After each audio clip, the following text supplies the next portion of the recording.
Welcome back to the details. The election campaign of candidate Abdel Fattah al-Sisi received a delegation of intellectuals, writers and artists at its headquarters in Cairo on Friday.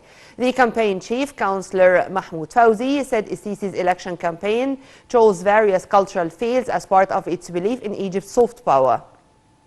He pointed out that through its development process, the state has never ignored the importance of culture, with the political leadership's implementation of a number of cultural projects. The delegation, meanwhile, offered gratitude for the political leadership over its continued support for them, being evident in the quality of series and moves displayed over the past years. Elsewhere, in Al-Wadi al-Jadid, or the New Valley Governorate, held its first popular conference in support for candidate Sisi with the attendance of Mustaqbal Watan Party members and leading figures of the city community in the province. In another development, the presidential hopefuls expressed thanks to the United Media Services Company decision granting each candidate 100 minutes in media coverage for them to expose their electoral program.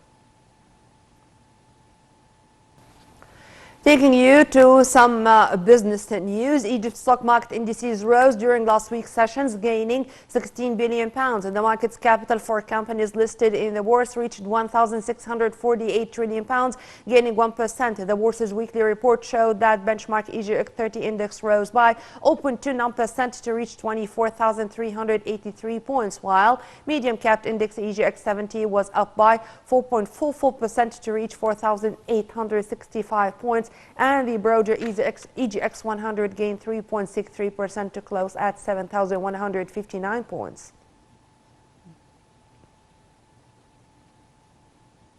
UK retail sales dropped surprisingly in October owing to a cost of living crisis to reach the lowest level since February 2021, when the country suffered a COVID lockdown. British Office for National Statistics (ONS) said in a statement that sales by volume fell 0.3% last month after sliding 1.1% in September as inflation remained elevated. The ONS added that the value of sales edged up 0.1% last month as the cost of food and other essentials continues to rise. The data comes amid the usual peak shopping season as Christmas approaches. Official data earlier this week showed a sharp fall in UK annual inflation, but at 4.6% in October, the rate remains the highest among G7 rich nations.